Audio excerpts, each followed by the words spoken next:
જય માતાજી. આપણે ડુંગળી વાવી દીધી છે. આજે છે સાતમ, શીતળા સાતમ. વરસાદ નથી થયો એટલે આપણે પાઈ દીધી છે. છેલ્લા કેરામાં પાણી જાય છે. આ બાજુ બધું પી ગયું છે. આપ સૌ જોઈ શકો છો. અને હવે આપણે આવી ગયા છીએ ટગર વીણવા. આ છે આપણી ટગર. અને વીણવાનું પણ ચાલુ છે.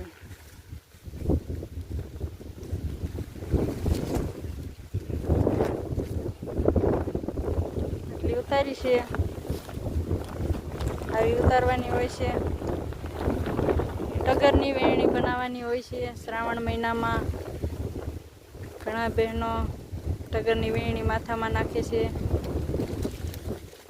આપણે આવું બધું કામકાજ હાલે છે. જય માતાજી.